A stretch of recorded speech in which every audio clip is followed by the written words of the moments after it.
Entry से नहीं तो योग करा लेते हैं। आपकी मर्जी दीदी।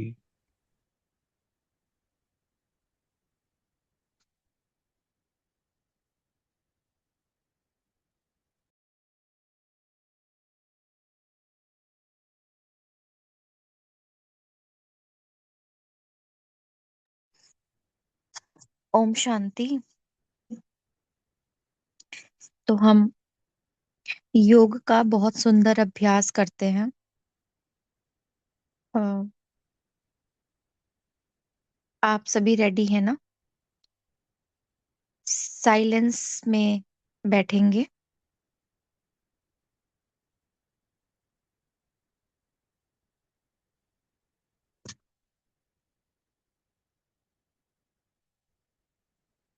और बिल्कुल शांत हो जाएं। चारों तरफ से अपना ध्यान हटाकर एकाग्रचित होकर बैठे। कुछ स्मृतियां हम याद करेंगे जो बाबा हमें याद दिलाते हैं। कुछ स्मृतियां।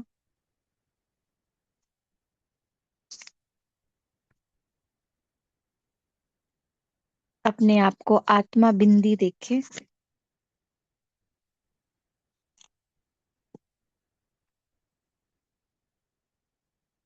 और 1 मिनट इसको फील करें। अपने आप को आत्मा देखें और इसको फील करें।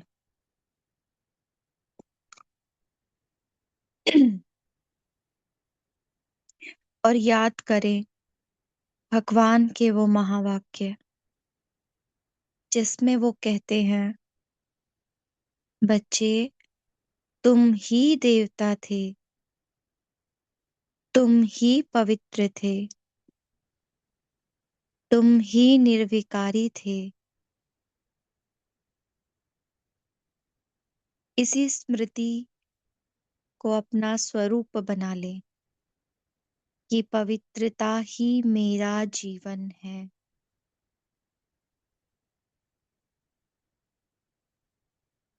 पवित्रता मेरा नेचुरल संस्कार है।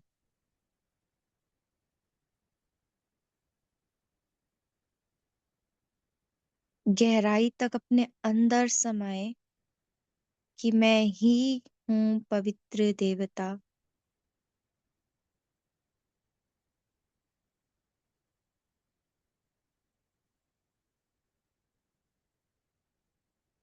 ये महावाक्य परमात्मा ने मेरे लिए उच्चारे हैं।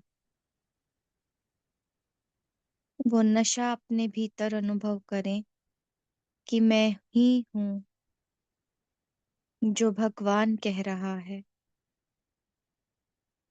बिंदी को देखते जाएं क्योंकि बाबा इसी बिंदी से बात करते हैं, इसी बिंदी को समझाते हैं।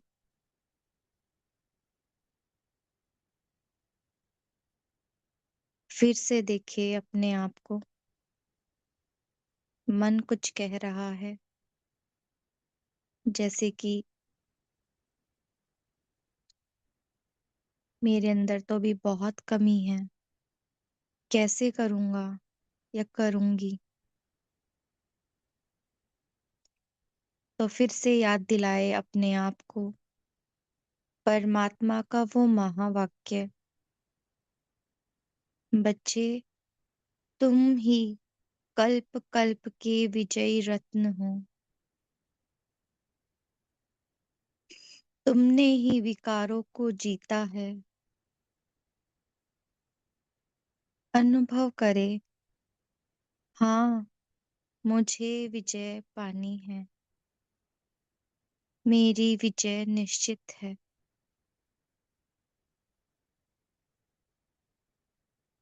फिर से स्मृति दिलाए स्वयं को कि बच्चे तुम विजय माला के वो मणके हो जिसे सिमरन कर भक्त भी समस्याओं से मुक्त हो रहे हैं। फील करे इस महावाक्य को कि मैं ही विजय माला का मन का हूँ। मैं ही वो अमूल्य रत्न हूँ जिसका एक एक संकल्प महान है।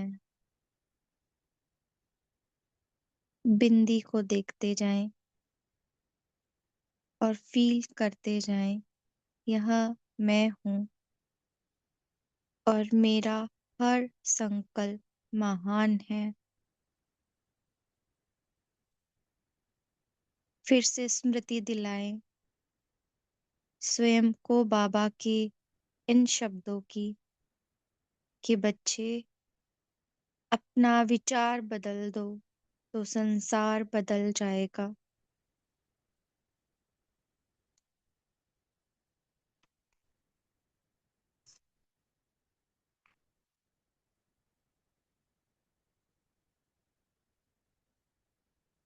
जब मेरा संकल्प मेरी स्थिति बना सकता है तो क्यों ना मैं अपने स्वरूप में स्थित हो जाऊं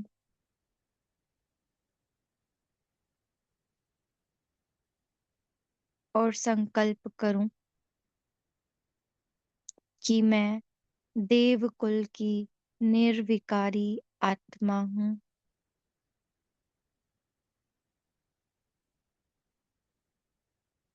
और फील करें स्वयं को निर्विकारी अनुभव करते ही हर एक कर्मेंद्री शुद्ध वाइब्रेशन फील कर रही है। मैं देवकुल की परम पवित्र आत्मा हूँ। मैं देवकुल की निर्विकारी आत्मा हूँ। मैं पवित्र हूँ। मैं ही शांत हूँ। मैं विजयी रत्न हूँ।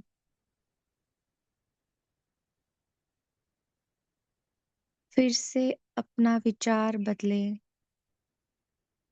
और एक श्रेष्ठ विचार, मैं मास्टर सर्वशक्तिवान हूँ। स्वयं भगवान मुझे ये टाइटल देते हैं। नशा चढ़ा दे अपने आप को कि मैं मास्टर सर्वशक्तिवान हूँ।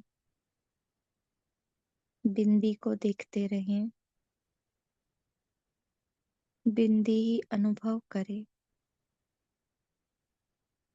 बच्चे क्यों भूल जाते हो अपना टाइटल कि तुम मास्टर सर्वशक्तिवान हो। अपने भीतर विश्वास जगा ले कि मैं बहुत शक्तिशाली आत्मा हूँ। मैं सब कुछ कर सकती हूँ।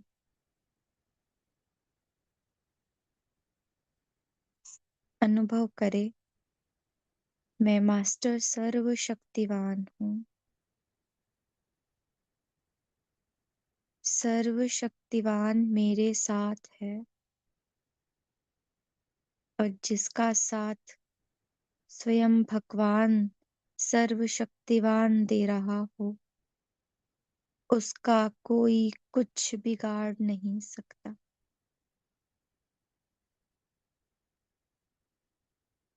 स्मृति दिलाए खुद को मैं शिव शक्ति हूँ। चेंज करे समान, मैं शिव के साथ कंबाइंड शिवमयी शक्ति हूँ। मैं निर्भय हूँ। भीतर का छुपा हुआ भय इस स्वमान को जागृत करते ही नष्ट हो रहा है।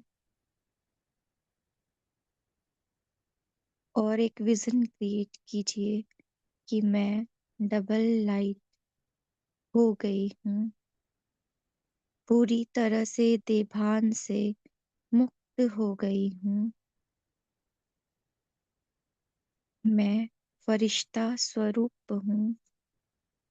मैं परमात्मा पिता की, शिव पिता की, सच्चे राम की सच्ची सीता हूँ। ओम शांति।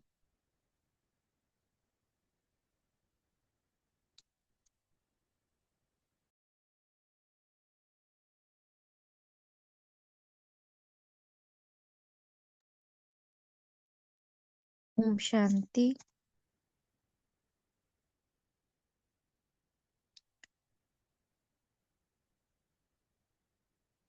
तो आज की मुरली है सेकंड पार्ट। कल हमने फर्स्ट पार्ट सुना। आज हम सेकंड पार्ट रीड करेंगे। और इस मुरली में बाबा हमें एक सबसे बड़ी माया है उससे अवगत करा रहे हैं। और वो सबसे बड़ी माया होती है लगाव की। वो धीरे धीरे झुकाव में परिवर्तन हो जाता है और फिर आत्मा अपने राम को भूल जाती है। वास्तव में बाबा में सीता बनने के लिए कहते हैं कि जो मर्यादा में रहे। लेकिन आत्मा तो बाबा की सीता ही है जो बाबा को याद करती है, सच्चे दिलाराम को याद करती है। लेकिन अंतर कहाँ पड़ जाता है?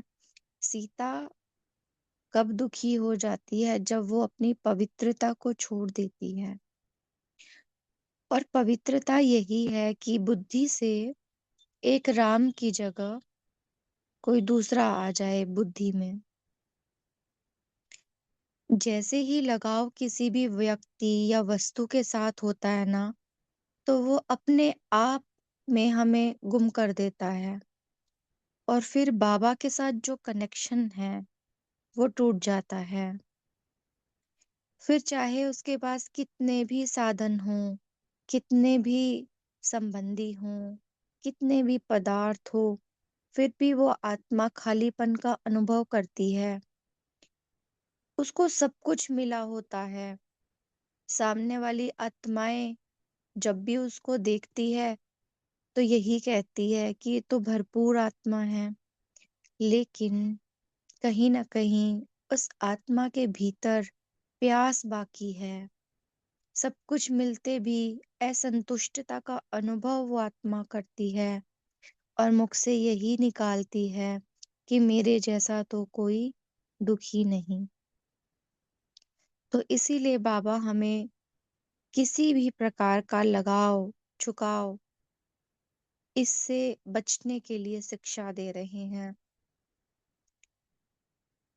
और अगर इनडायरेक्ट वे में हम समझना चाहें कि बाबा के इन शब्दों का अर्थ क्या है, तो उसमें यही है, जब भी कोई भी एक मर्यादा उस पर हम चलते हैं, यानी कि कोई भी हमारा कर्म है, संकल्प है, बोल है, जब तक उसके अंदर पवित्रता रहती है, तब तक हम मर्यादा में हैं।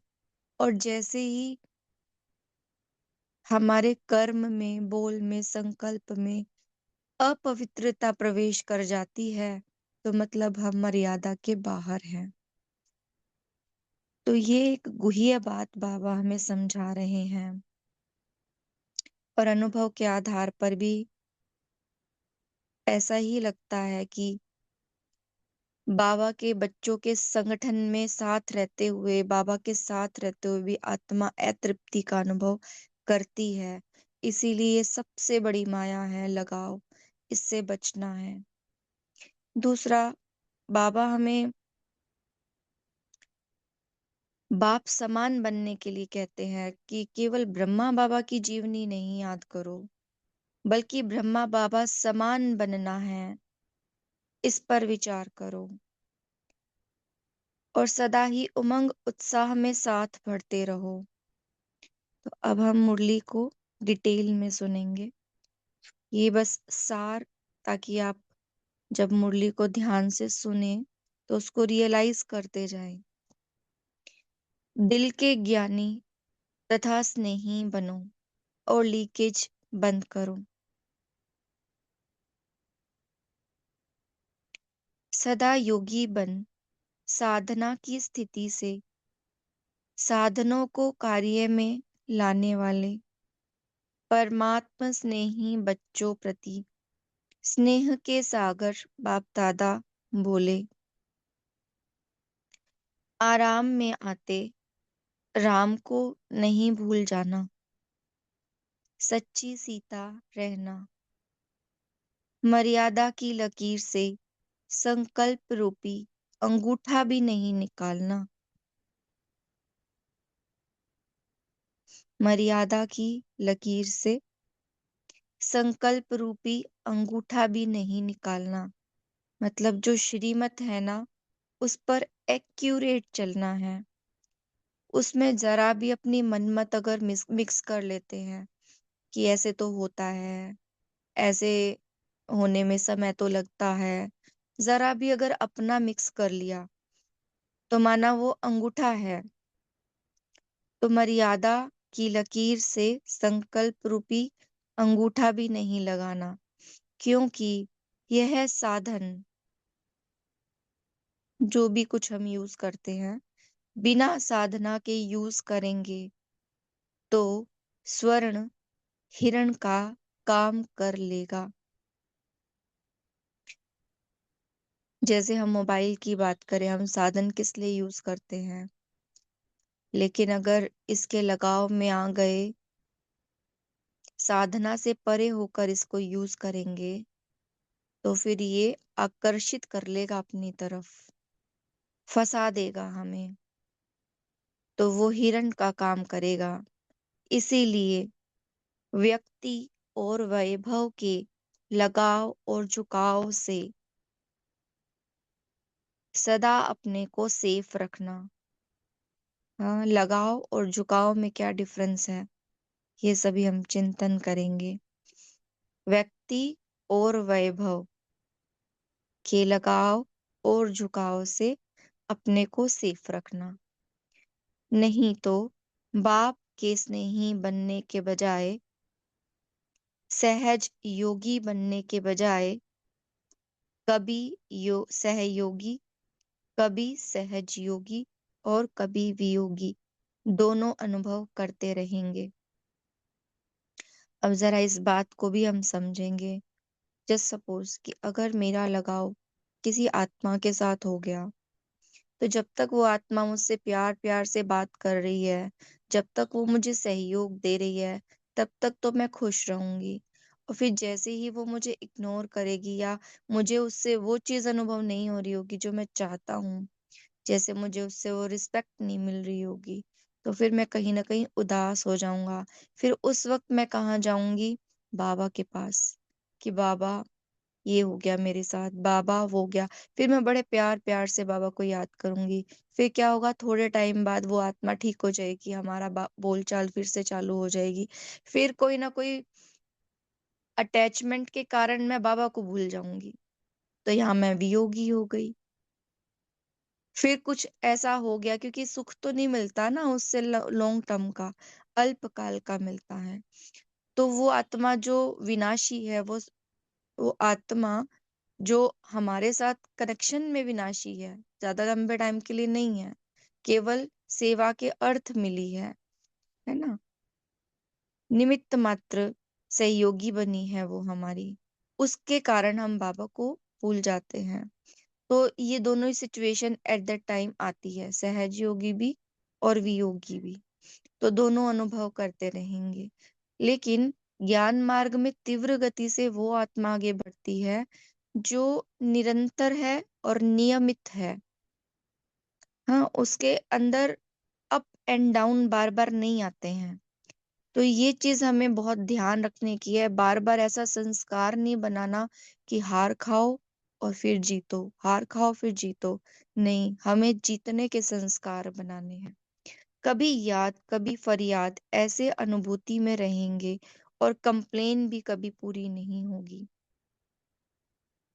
व्यक्ति और वैभव के झुकाव की निशानी एक तो सुनादी, कभी सहज योगी, कभी योगी, कभी फरियादी, है ना? कभी तो अनुभव होगा मिल गया हमें, क्योंकि खुशी मिल रही है ना साधन से। लेकिन फिर कभी फरियादी कि बाबा दे दो ना, बाबा कर दो ना, ऐसे। तो दूसरी बात, ऐसी आत्मा को प्राप्त सब होगा, चाहे साधन, चाहे सहयोग, चाहे स्नेह, लेकिन लीकेज वाली आत्मा प्राप्ति होते भी कभी संतुष्ट नहीं होगी। हम्म, क्योंकि जहां उसका लगाव है ना, वो वहां अपना समय खर्च कर रही है, वो वहां अपने संकल्प खर्च कर रही है, वो वहां अपनी बुद्धि यूज कर रही है। तो जो बाबा से मिलता भी है ना, तो वो लीकेज के समान निकल जाता है। हाँ, लीकेज है तो खाली होता जाता है तुरंत, क्योंकि अपनी एनर्जी को सही समय पर सही जगह यूज नहीं किया, व्यर्थ में यूज किया, व्यर्थ साधनों की तरफ यूज किया, तो हमारा लीकेज है। और वो इतनी स्पीडी खत्म होती है ना आपकी एनर्जी, कि आप सोच भी नहीं सकते। जैसे ही हमने 1 घंटा योग किया और फिर तुरंत इन चीजों में लग गए, व्यर्थ में लग गए, तो वो तुरंत खत्म हो जाती है। उनके मुख से सदैव किसी न किसी प्रकार की असंतुष्टता के बोल न चाहते हुए भी निकलते रहेंगे। दूसरे ऐसे अनुभव करेंगे कि इनको बहुत मिलता, इन जैसा किसको नहीं मिलता, लेकिन वह आत्मा सदा अपने अप्राप्ति का दुख का वर्णन करती रहेगी। लोग कहेंगे इन जैसा सुखी कोई नहीं, और वह कहेंगे मेरे जैसा दुखी कोई नहीं। क्योंकि गैस का गुब्बारा है, जब बढ़ता है तो बहुत ऊंचा जाता है, खत्म होता है तो कहाँ गिरता है। देखने में कितना सुंदर लगता है उड़ता हुआ, लेकिन अल्पकाल का होता है। कभी अपने भाग्य से संतुष्ट नहीं होगा, सदैव कोई ना कोई को अपने भाग्य की अप्राप्ति का निमित्त बनाते रहेंगे। अभी ये बात भी समझने की है। जैसे मैंने बाबा से पावर ली बहुत सारी योग के लिए, फिर मैंने व्यर्थ में जाकर अपनी पावर एनर्जी वेस्ट कर दी। लेकिन जब आत्मा के सामने कोई बात आती है, कोई पेपर आता है, तो उसके अंदर पावर नहीं है ना। पावर ना होने के कारण वो बात उसको बहुत बड़ी लगेगी। ऐसे लगेगी कि जैसे राई की जगह पहाड़ है, और फिर उस पहाड़ को क्रॉस करना, क्योंकि वो तो पहाड़ समझ रही है, उस बात को क्रॉस करना उसके लिए मुश्किल हो जाता है। इसीलिए फिर वो क्या करती है, वो परिस्थितियों को दोष देती है, आत्माओं को दोष देती है। यह ऐसे करता है। हम्म, सदैव कोई ना कोई को अपने भाग्य की अप्राप्ति का निमित्त बनाएंगे। क्या कहेंगे, यह ऐसे करता है, यह ऐसे होता है, इसीलिए मेरा भाग्य नहीं है। दोष किसको देंगे? अन्य बातों को, व्यक्तियों को, परिस्थितियों को। लेकिन खुद ही अंडरस्टैंड नहीं करेंगे कि हमारे अंदर की पावर खत्म हो रही है, क्योंकि हमने लीकेज रख रखी है अपने पास। भाग्य विधाता भाग्य बनाने वाला है। जहाँ भाग्य विधाता भाग्य बना रहा है, उस परमात्म शक्ति के आगे आत्मा की शक्ति भाग्य को हिला नहीं सकती। हम्म? कौन बना रहा हमारा भाग्य? भाग्य विधाता स्वयं मेरा भाग्य बना रहा है।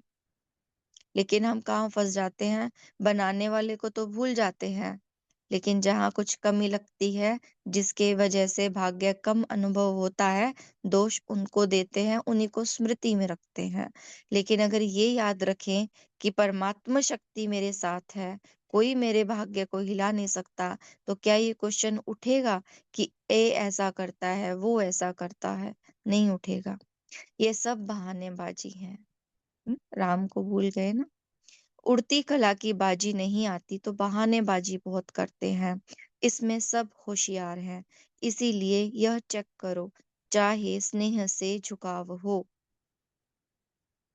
2 तरह का होता है झुकाव। चाहे स्नेह से झुकाव हो, चाहे हिसाब किताब चुकतू होने के कारण झुकाव हो। देखो, जहाँ स्नेह से झुकाव होता है ना, वो आकर्षण होता है। और जहाँ पर हिसाब किताब का झुकाव होता है, उसको ईर्ष्या कहते हैं, ईर्ष्या। तो जिससे ईर्ष्या व घृणा होती है, वह भी झुकाव है। अब दोनों सिचुएशन में याद तो वही आ रहा है ना। किसी ने अगर दुख दे दिया तो भी बार बार यही बात मन में आएगी, इसने मेरे साथ ऐसे किया। और किसी ने बहुत स्नेह दे दिया, सहयोग दे दिया, तो बार बार फिर वो आत्मा याद आएगी कि ये कितने अच्छे हैं, इन्होंने हमें इतना सहयोग दिया। तो दोनों ही तरफ से झुकाव है। तो दो तरह का झुकाव, अब ये चेक करना है कब हमारे सामने किस तरीके का झुकाव में हम हैं, ये चेक करना है। बैठेंगे योग में बाप को याद करने, और याद आएगा घृणा वाला या ईर्ष्या वाला। सोचेंगे मैं सुदर्शन चक्रधारी हूं, और चलेगा प्रदर्शन। और ये स्पीड इतनी फास्ट होती है थॉट्स की कि पता ही नहीं लगता कि हमने ऐसे ऐसे सोच भी लिया। हमें ऐसे लगेगा हम तो योग में ही बैठे हैं, बड़ी शांति मिल रही है, लेकिन वो स्पीड बहुत फास्ट होती है वेस्ट की। पता ही नहीं चलता कि अच्छा इतना बड़ा चक्र भी लगा लिया हमने। तो झुकाव दोनों तरफ से नीचे ले आता है, इसीलिए दोनों चेक करना। फिर बाप के आगे अर्जी डालते हैं कि वैसे मैं बहुत अच्छा हूँ, सिर्फ यह एक बात ही ऐसी है, इसको आप मिटा दो। देखो, खुद फंसे उस चीज के अंदर। और फिर क्या कहते हैं, आप मिटा दो। तो बाबा क्या करते हैं, मुस्कुराते हैं कि हिसाब बनाया आपने, और चुकतू बाप करे, चुकतू करावे, यह बात ठीक है, लेकिन चुकतू करे, यह बात नहीं। हम्म? खुद चुकतू करो आप, ये तो नहीं है ठीक। चुकतू करावे, ये तो हम सोचते ही नहीं है कि बाबा चलो आप करा दो अपने तरीके से, वो बात अलग है। लेकिन आप ही चुकतू करो। बनाने के समय बाप को भूल गए, और चुकतू करने के टाइम बाबा बाबा कहते। करण करावन हार कराने के लिए बंधा हुआ है, लेकिन करना तो आपको पड़ेगा। तो सुना बच्चों का क्या क्या समाचार बाप दादा देखते हैं, सार क्या हुआ। सिर्फ रूखे ज्ञानी नहीं बनो, दिमाग के ज्ञानी नहीं बनो, दिल के ज्ञानी और स्नेही बनो, और लीकेज को चेक करो। समझा। 18 जनवरी आ रही है ना, इसीलिए पहले से स्मृति दिला रही हैं। जो 18 जनवरी के दिन सदा का समर्थ दिवस मना सको। समझा।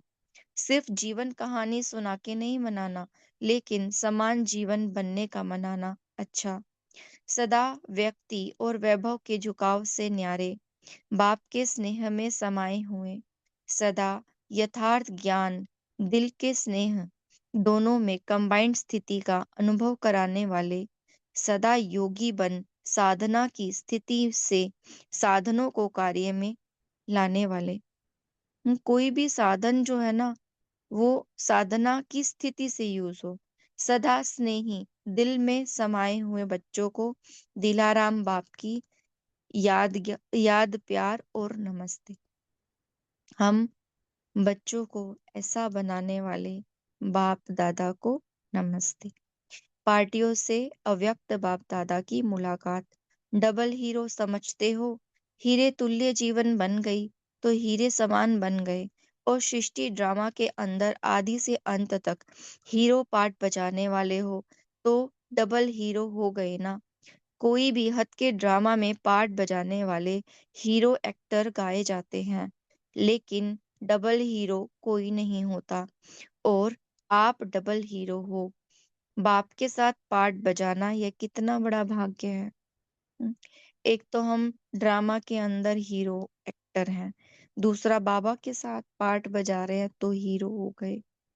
कितना बड़ा भाग्य है। तो सदा इस श्रेष्ठ भाग्य को स्मृति में रख आगे बढ़ रहे हो ना।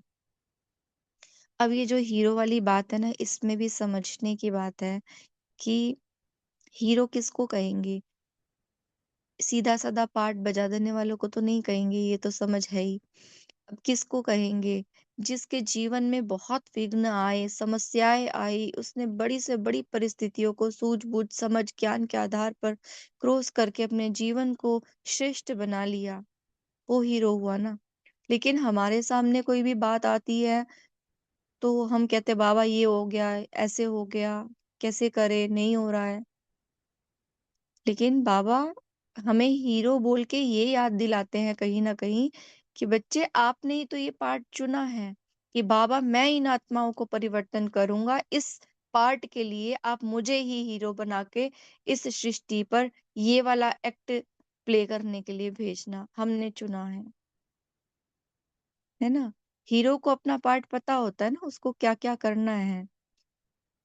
तो हमें ये ऑलरेडी पता है कि हमारे सामने अगर कोई परिस्थिति आती है तो उसको केवल मैं ही हैंडल कर सकती हूँ, ये मैंने डिसाइड किया था।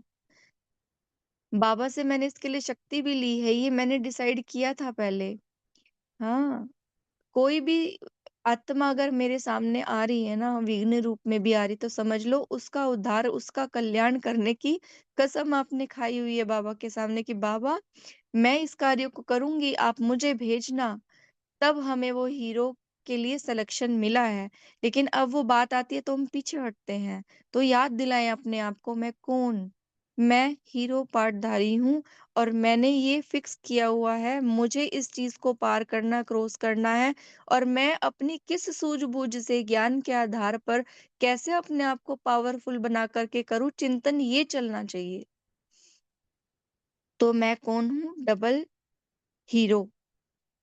बाप के साथ पाठ बजाना ये कितना बड़ा भाग्य है तो सदा इस श्रेष्ठ भाग्य को स्मृति में रख आगे बढ़ रहे होना रुकने वाले तो नहीं होना जो थकता नहीं वह रुकता भी नहीं बढ़ता रहता है तो आप रुकने वाले हो या थकने वाले अकेले होते हैं तो थकते हैं बोर हो जाते हैं तो थक जाते हैं लेकिन जहाँ साथ हो वहाँ सदा ही उमंग उत्साह होता है कोई भी यात्रा पर जाते हैं तो क्या करते हैं? संगठन बनाते हैं ना, क्यों बनाते हैं?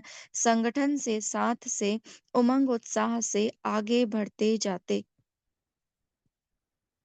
तो आप सभी भी रूहानी यात्रा पर सदा आगे बढ़ते रहना क्योंकि बाप का साथ, ब्राह्मण परिवार का साथ कितना बढ़िया साथ है। अगर कोई अच्छा साथी होता है तो कभी बोर नहीं होते, थकते नहीं, सदा आगे बढ़ने वाले, सदा ही हर्षित रहते, सदा खुशी में नाचते रहते, तो वृद्धि को पाते रहते हो ना। वृद्धि को प्राप्त होना ही है। हुँ। तो कभी ऐसा लगे ना ज्ञान मार्ग में चलते-चलते थोड़ी-सी थकावट, थोड़ा-सा ढीलापन अनुभव हो तो तुरंत बाबा को बुलाना कि बाबा मेरे साथ ही आओ ना, इस यात्रा पर मुझे आपके साथ चलना है। और फिर अनुभव करो कि बाबा कैसे उस परिवर्तन, उस समय का, उस घड़ी का तुरंत परिवर्तन कर देगा, उमंग उत्साह में ला देगा। फिर से वो ज्ञान की उमंग तरंग आ जाएगी। तो साथी को यूज़ करना आना चाहिए। जहाँ भी जिस कोने में बिछड़े हुए बच्चे हैं, वहाँ वह समीप आत्माएँ आनी वहाँ वह आत्माएँ समीप आनी ही हैं। इसीलिए सेवा में भी वृद्धि होती रहती है। कितना भी चाहे शांत कर बैठ जाएँ, बैठ नहीं सकते। बाबा इतना ज्ञान दे रहा है, सुना रहा है, लायक बना रहा है, सेवा तो कराएगा ही ना। हम कितना भी सोच ले लेकिन शांत बैठ नहीं सकते बिना सेवा के। सेवा बढ़ने बैठने नहीं देगी, आगे बढ़ाएगी क्योंकि जो आत्माएँ बाप की थी, वह बाप की फिर से बननी ही है। अच्छा, मुखिया भाइयों से अव्यक्त बाप-दादा की मुलाकात पांडव सोचते हैं कि शक्तियों को चांस मिलता है, दादिया बनना अच्छा है। लेकिन पांडव अगर प्लानिंग बुद्धि नहीं हो तो शक्तियाँ क्या करेंगी? अंतिम जन्म में भी पांडव बनना कम भाग्य नहीं है। तो इस चीज़ का भी नशा होना चाहिए पांडवों को क्योंकि माताओं को इस समय बहुत ही तुच्छ समझा जाता, गिराया जाता। उनके सामने बहुत सारी यातनाएं लाई जाती, माताओं को बहुत सहन करना पड़ता है। यानी कि किसी न किसी जन्म के हिसाब किताब रह जाते हैं ना, तो वो माताओं के रूप में माताओं को पूरे करने होते हैं। लेकिन अगर आप पांडव हैं तो समझ ले आपके सामने इतने पेपर नहीं है। ये भी तो फिर एक भाग्य ही हो गया ना। 84वां जन्म आपको पांडव के रूप में मिला, तो ये भी बहुत बड़ा भाग्य है। यानी कि आपने बहुत अच्छा समय, अच्छा जीवन और श्रेष्ठ पद की प्राप्ति की है। क्योंकि पांडवों की विशेषता तो ब्रह्मा बाप के साथ ही है, तो पांडव कम नहीं। पांडवों के बिना शक्तियां नहीं, शक्तियों के बिना पांडव नहीं। चतुर्भुज की दो भुजा वह है, दो भुजा वह है। इसीलिए पांडवों की विशेषता अपनी निमित्त सेवा इन्हों को मिली हुई है। हाँ? बहनों के लिए कह रहे बाबा कि निमित्त के रूप में सेवा कर रही हैं, इसीलिए यह करती हैं। बाबा ने निमित्त बनाया ना बहनों को। सदा पांडवों के लिए शक्तियों को और शक्तियों के लिए पांडवों को स्नेह है, रिगार्ड है और सदा रहेगा। शक्तियां पांडवों को आगे रखती इसमें ही सफलता है, और पांडव शक्तियों को आगे रखते इसमें ही सफलता है। पहले आपका पाठ दोनों को पक्का है। पहले आप कहते खुद भी पहले आप हो जाएंगे। हमें याद है एक बार दिल्ली में संगठित योग होता है ना, दिल्ली का संगठित योग, उसमें पहले बृजमोहन भाई साहब भी आया करते, और आशा दीदी भी आते थे। तो जिन बहन के प्रोग्राम था, उन्होंने बोला कि बृजमोहन भाई साहब आप मुरली सुनाएं। तो भाई साहब ने कहा कि ये ड्यूटी तो बाबा ने शक्तियों को दी है। तो फिर आशा दीदी को आगे किया और उन्होंने मुरली सुनाई। तो पहले आप, शक्तियाँ किसको, पांडव को पहले आप, और पांडव किसको, शक्तियों को पहले आप। तो इसमें सफलता है। बाप बीच में है तो झगड़ा है ही नहीं।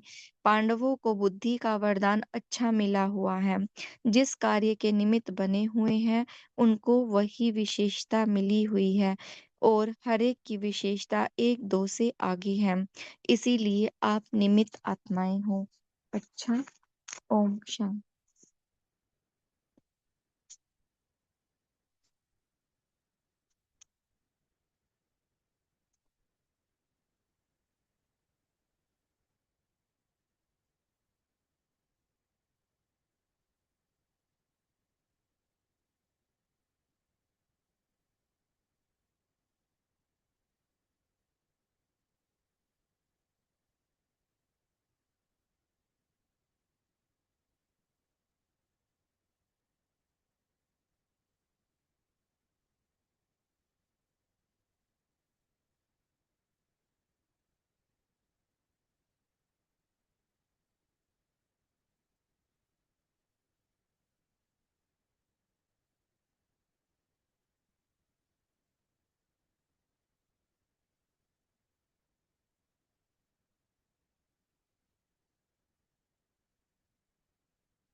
ओम शांति।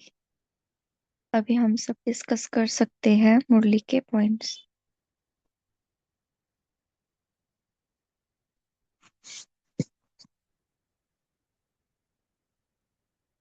हम्म। आप अपना चिंतन भी रख सकते हैं, और कुछ अनुभव है तो वो भी रख सकते हैं, लेकिन मुरली से रिलेटेड।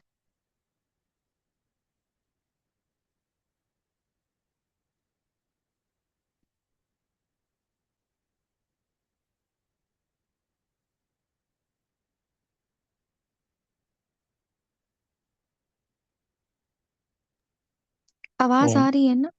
ओम शांति हाँ दी। जी।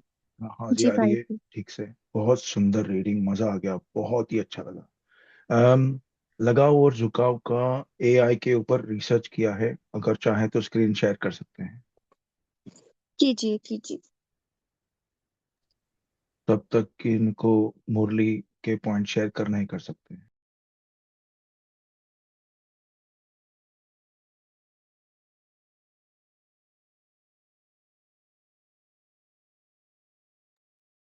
बोलिए कैलाश भाई और फिर दीप्ति बहन जी। ओम शांति। बाबा ने आज झुकाव के बारे में जो कहा कि दो प्रकार का जो झुकाव है, स्नेह के कारण भी झुकाव हो जाता है, और कभी अगर कुछ हिसाब किताब भी आया तो भी झुकाव हो जाता है।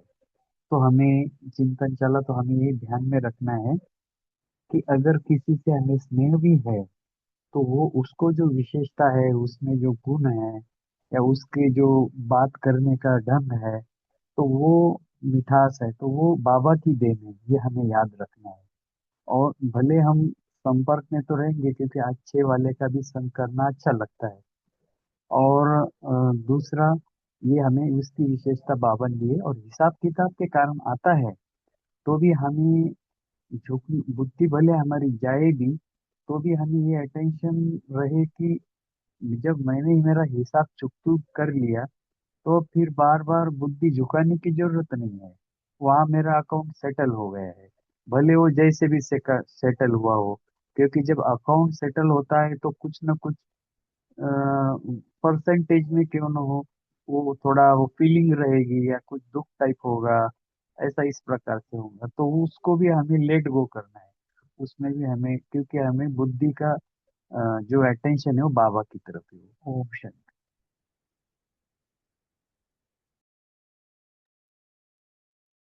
जी बहुत अच्छा। दीप्ति बहन बोलिए। जी ओम शांति।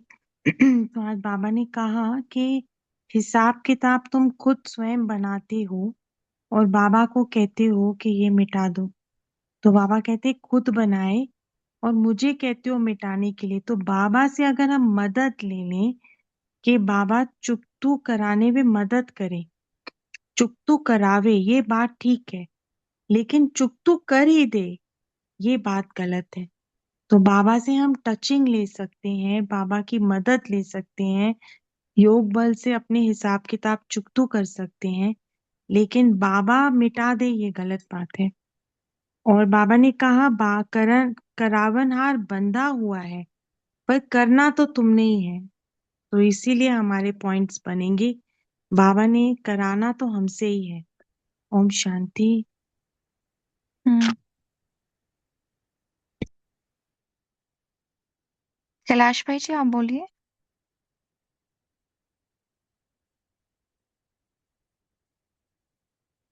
कि जिन्होंने हैंड रेस किया था वो बोल सकते हैं।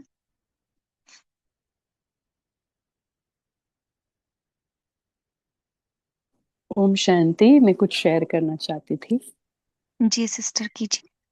तो जैसे अभी पंकज भाई ने स्क्रीन शेयर किया था लगाव झुकाव के बारे में। लगाव के लिए उन्होंने एआई ने बताया कि भाव भावना के ऊपर है, होता है वो ज्यादा। और झुकाव जो होता है वो दिमाग से होता है। लेकिन बाबा की वाणी में आया है, आपने जो पढ़ा, कि जिससे ईर्ष्या व घृणा होती है वहां भी झुकाव होता है। तो ये ईर्ष्या और घृणा दोनों ही मन के भाव है। तो एआई का इतना नहीं ले, उसका थोड़ा सपोर्ट लेना है तो। लेकिन मेन बाबा की तरफ, बाबा की वाणी जो क्या कहती है, क्या समझाना चाहती है, उसके ऊपर हमारा ज्यादा अटेंशन रहे। तो बाबा ने कहा कि ईर्ष्या व घृणा वो भी झुकाव होता है, और बार बार यही याद आता रहेगा। और मेरा पर्सनल अनुभव भी है, जैसे दादी जानकी जी कहती थी ना कि लगाव झुकाव प्रभाव टकराव, ये चार जो है ना, वो हमारा अटेंशन और एनर्जी खींच लेती है। तो टकराव में भी किसी के साथ अगर आपकी अनबनी होती है या होती, तो उसमें भी एनर्जी जाती है बार बार ध्यान में। और जब स्पेशली योग में बैठते हैं तो वो याद आता है। तो ये बहुत ही अटेंशन देने वाली बात है। और आपने भी और बाबा ने तो एकदम ही अच्छी तरह से डिटेल में बताया है कि बैठते हैं योग में बाप को याद करने के लिए, और याद आएगा वो घृणा वाला या ईर्ष्या वाला या टकराव वाला व्यक्ति। तो ये सभी हम सूक्ष्म धागों को जो आज बाबा ने इस वाणी में हमें बताया है उसके ऊपर बहुत अटेंशन देंगे। ओम शांति।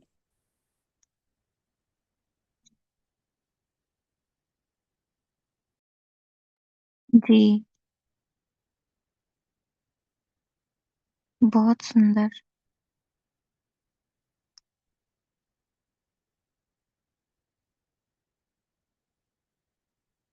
और क्या कहा बाबा ने?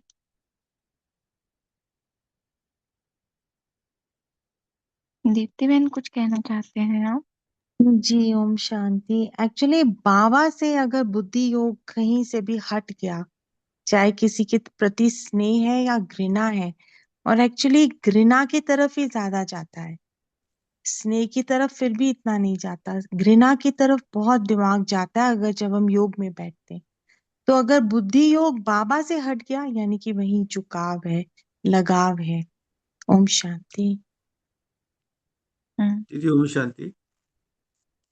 जी बाबा बोलिए ने भाई। बताया ये जो अभी साधन निकले हैं ना, ये साधन अगर बिना साधना के यूज करेंगे तो ये जैसे सीता को बताया ना वैसे स्वर्ण हिरण का काम कर लेगा, और फिर वो व्यक्ति, वस्तु, वैभव, पदार्थ उसकी तरफ हमारा झुकाव लगाव बढ़ जाएगा। बाबा ने कहा इससे अपने आप को बचाना, सेफ रखना, नहीं तो फिर बाप से दूर हो जाएंगे, वियोगी हो जाएंगे। फिर उसकी स्थिति क्या होगी? कभी सहयोगी, कभी सहयोगी, कभी फरियादी, कभी वियोगी। तो ये स्थिति हमारी हो जाती है। तो बहुत अच्छी तरह से बाबा ने लगाव झुकाव के ऊपर हमको समझाया है, तो हमें समझना है। और कई बार हम सोचते भी है डिजिटल डिटॉक्स करेंगे, ये करेंगे, तो वो सदा के लिए हो जाए तो हमारी बहुत उन्नति हो जाएगी। ओम शांति।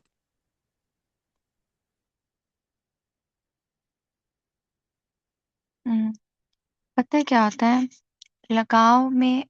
अगर देखा जाए ना, तो दोनों ही एक दूसरे के पूरक बोल सकते हैं हम। जैसे लगाव और झुकाव में क्या होता है, पहले तो हम लगाव करते हैं किसी चीज के साथ, और फिर है ना झुकाव होता है।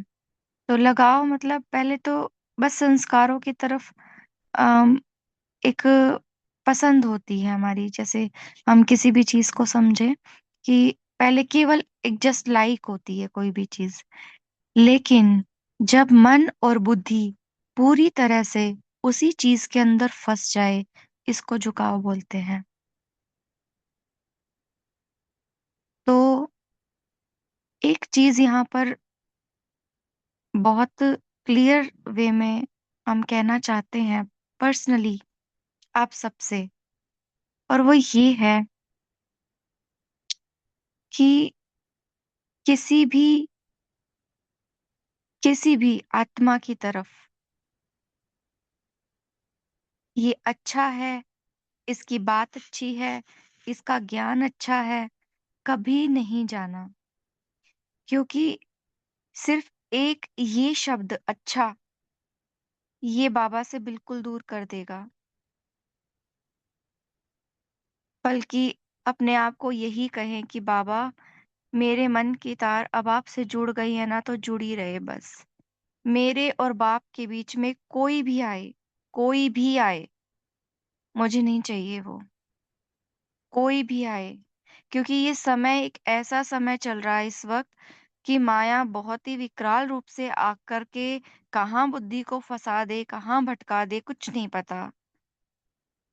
तो श्रीमत की लकीर पर चलते जाएं, एक रस, मतलब वो जो तलवार की नोक होती है ना, उससे जरा सा भी इधर उधर नहीं होना। अगर श्रीमत हटी तो फंसे। तो और अगर फंस गए तो फिर लौटना मुश्किल है। क्योंकि वो बुद्धि फिर से बाबा को हम नहीं समर्पित कर सकते, क्योंकि फिर उसके अंदर मैलापन आ जाता है ना। तो हम अपने अनुभव से कह रहे हैं कि कभी भी कहीं भी बाबा के अलावा और कुछ याद ना आए। किसी से अगर सहयोग चाहिए भी है तो पहले बाबा, बाबा आप मुझे सहयोग दिलाओ। डायरेक्ट खुद जाके किसी से सहयोग नहीं माँगना। बाबा मुझे ये चीज़ करनी है, इस चीज़ में मुझे सहयोग चाहिए आपसे। और बाबा जो बेस्ट ऑप्शन आपके लिए रखेगा ना, आप सोच भी नहीं सकते। तो इन साधनों में कुछ नहीं रखा, इन व्यक्तियों में कुछ नहीं रखा, आत्माओं में भी कुछ नहीं है। जो कुछ है सब बाबा में है। तो बाबा के अलावा कहीं भी बुद्धि बिल्कुल भी नहीं जानी चाहिए। ज़्यादा बोल गए क्या? आप शेयर कर सकते हैं। पंकज भाई आप कीजिए। ओम शांति दीदी, बहुत सुंदर एक्सप्लेनेशन है। अ, हमारा भी चिंतन लीकेज के ऊपर था। बाबा ने वर्ड यूज किया है लीकेज।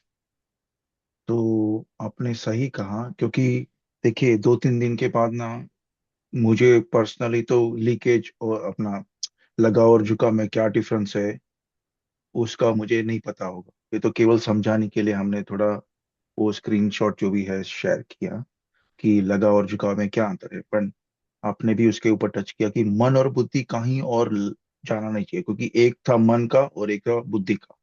दोनों एक बाबा की तरफ हो तो leakage, I think leakage is the one where व्यर्थ आता है मन बुद्धि में। और वही सच्ची सीता। और आपने एक वर्ड यूज किया मुरली पढ़ते टाइम, बाबा ने आपके द्वारा, एक्यूरेट। वो बहुत पसंद आया मुझे कि मर्यादा की लकीर से संकल्प की अंगूठा भी नहीं निकलना। यानी आपने तभी बोला एक्यूरेट श्रीमत। बहुत पसंद आया मुझे। Om Shanti, thank you. Thank you बाबा। और अभी यदि एक, सॉरी, क्विकली एक शेयर करूं सभी से, जी, क्योंकि जी, मेजोरिटी अभी जुड़े हैं, कि साकार मूल्य के टाइम सभी ने एक प्रतिज्ञा ली है कि कल किसी को भी दुख नहीं देंगे। हो सके तो मनसा वाचा कर्मणा से किसी को भी दुख नहीं देंगे। और आज से जितना हो सके रोज छोटी छोटी प्रतिज्ञा करने का संकल्प है। अभी देखते हैं कितने हम आगे जाते हैं इसके ऊपर। केवल ये संकल्प है, और उसको खाली एक स्मृति संगठन में ऐसे ले सकते हैं, और रोज ऐसे कुछ कर सकते हैं। ओम शांति। भाई जी उसमें थोड़ा बहुत और एक छोटा सा ऐड करें, दुख लेंगे भी नहीं, न दुख देंगे, और किसी ने दिया तो लेंगे भी नहीं, तो क्या दोनों हो जाएगा बात है! लास्ट बॉल में 6। जी जी, बहुत ऐसा है। सुंदर। सोने पर सुहागा। अच्छा, तो एक छोटा सा अनुभव सुनाते हैं 30 सेकंड में। कल शेरू भाई जी ने ग्रुप में यही मुरली पोस्ट की रात को। तो हमें ऐसा लगा कि शेरू भाई जी ने हमें पोस्ट की है, और हमारे माइंड में बिल्कुल भी नहीं था कि हमें ही मुरली रीड करनी है। तो हम काफी देर तक देखते रहे और यही समझते रहे शेरू भाई जी ने हमें मैसेज किया, और वो ग्रुप में मैसेज था। हम काफी देर तक सोचते रहे। उसके बाद सडन माइंड को बाबा ने क्लिक किया कि आप ही को रीड करनी है ये, आप ही के लिए भेजी हुई है। फिर हमने देखा तो सच में वो ग्रुप में ही था, वो हमारे लिए नहीं था। लेकिन जब ग्रुप में आके देखा हमने, तो उसमें डिटेल्स में हमारा ही नाम मेंशन था आज के लिए। तो हमारा जनरली नंबर जो आता है वो थर्सडे को ही आता है, क्योंकि हमारी होस्टिंग भी होती है थर्सडे को। लेकिन देखो बाबा को रिमाइंडर दिलाना था, तो बाबा किसी के ऊपर डिपेंड नहीं रहता कि बच्चे के पास रिमाइंडर नहीं गया है। वो खुद अपना कार्य करता है, इसीलिए उसको करावनहार कहते हैं। तो ये जो मुरली में शब्द आया ना करावनहार, करवा सकता है, करेगा खुद नहीं। तो उसने करवाया, याद दिलवाया। तो इतना वंडर लगता है कि बाबा कैसे अपने बच्चों को टच करवाता है। तो थैंक यू आप सबका भी और बाबा का भी, कि बाबा कितना प्यारा है ना, बस बहुत ही प्यारा है बाबा। उसको कुछ कहने की ज़रूरत ही नहीं पड़ती है। इसीलिए क्यों ना लें इतने प्यारे साथी का साथ? क्यों हम भूल जाते हैं कि बाबा जैसा साथ तो कोई निभा ही नहीं सकता? तो आप सभी पोल का आंसर करेंगे, फिर हम क्लास को एंड करते हैं। आप में से कोई कुछ कहना चाहते हैं तो बोल सकते हैं। ओम शांति।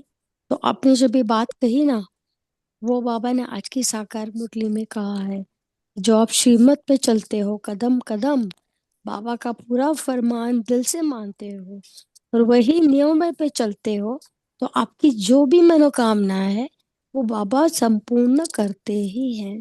ओम शांति। हम्म, बहुत सुंदर। 2 पोल है ना, दोनों का आंसर सबने किया। शुक्रिया आपका। और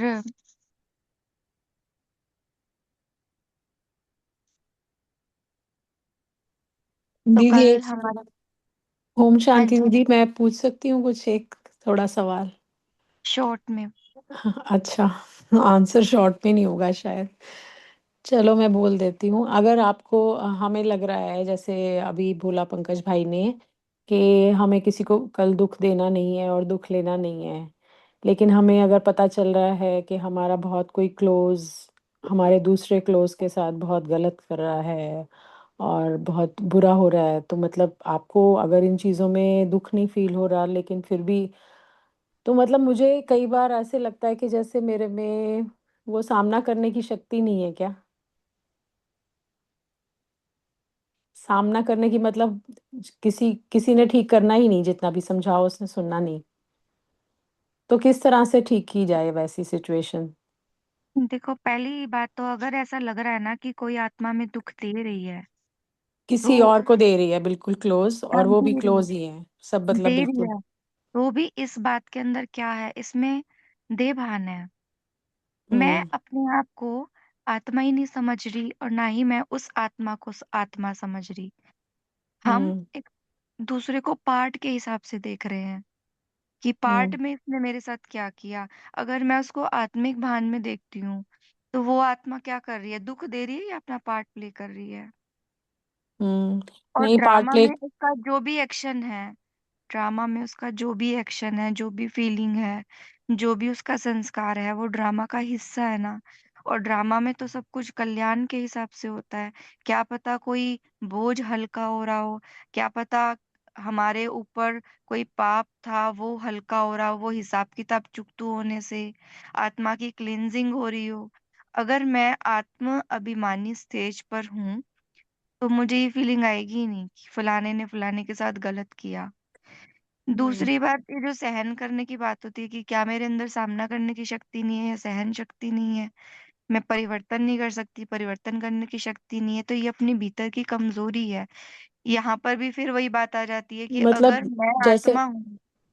बाबा के ज्ञान से ऐसे लगता है कि आ, मतलब वो शक्ति यूज करनी चाहिए, क्योंकि वो इतना क्लोज है और उसकी लाइफ खराब हो जाएगी इस दूसरे के बिहेवियर से। वो समझ में आ रहा है कि वो बहुत एकदम रॉन्ग डिसीजन हो जाएगा, हम्म, लेकिन लेकिन वो रुकेगा नहीं, तो रोके कैसे? ऐसे लगता है कि वो वाली शक्ति यूज नहीं कर पा रहे। नहीं, उसके लिए बाबा ने कल परसों पता नहीं कौन सी साकार मुरली में चलाया था कि स- सकाश देनी है और साक्षी होकर के देनी है। पता नहीं कोई क्लास थी या फिर कोई मुरली थी, एग्जैक्ट याद नहीं है हमें। तो अच्छा। उसमें यही था कि अगर आपको, हाँ, सूरज भाई जी की क्लास थी हमारे यहाँ पर, उन्होंने बताया था कि आप किसी भी आत्मा को सकाश दो, उसका नियम बना लो। 2 चीजों को सकाश देनी है, एक सारी आत्माओं को देनी है हमें, हाँ और ये जी। 2 कर्तव्य है हमारे, एक सभी आत्माओं को देनी है और दूसरी प्रकृति को सकाश देनी है। 10-10 मिनट का टाइम हमें ये डेली निकालना है। इससे हमें यूं नहीं लगेगा कि हमने पर्टिकुलर किसी आत्मा की सेवा नहीं की है, हम अपना कर्तव्य निभा रहे हैं। बेहद की स्टेज पर आकर के हम सब आत्माओं को ही सकाश दे रहे हैं, लेकिन सकाश देते हुए साक्षी स्टेज हमारी होनी चाहिए, हम्म। है ना। साक्षी हाँ भाव जी। होना चाहिए, तो दुख की फीलिंग नहीं आएगी, भावनाओं में नहीं जाएंगे हम, इमोशंस नहीं क्रिएट होंगे कि ओहो मैं ये नहीं कर पा रही हूँ, ओहो उसके साथ ऐसा हो गया है। तो ये 2 नियम बनाए हम, एक तो प्रकृति को सकाश देने का और एक सर्व आत्माओं को सकाश देने का, और वो भी साक्षी भाव से। तो ये फीलिंग नहीं आएगी हमारी कि मैं उस आत्मा के लिए ये नहीं कर पा रही हूँ। हम्म। ठीक है दीदी। ठीक है ना? और करना भी है हाँ। तो भी साक्षी भाव से। ठीक है। ठीक है दीदी। ओके, अभी हम 1 मिनट साइलेंस में रहते हैं, फिर क्लास को एंड करते हैं। दिल से शुक्रिया करेंगे अपने आप को बिंदी समझते हुए कि मैं आत्मा शिव बाबा के सम्मुख, बाबा मेरे सन्मुख, और मैं बाबा को दिल से शुक्रिया कहती हूँ कि बाबा आपने मुझे इतना सुंदर ज्ञान दिया, मुझे लायक बनाया, मुझे अपना बनाया, मुझे अपनी सारी जायदाद दे दी। इसके लिए ओ मीठे बाबा, ओ प्यारे बाबा, आपका दिल से शुक्रिया। शुक्रिया बाबा, शुक्रिया। गुड नाइट बाबा, गुड नाइट। ओम शांति।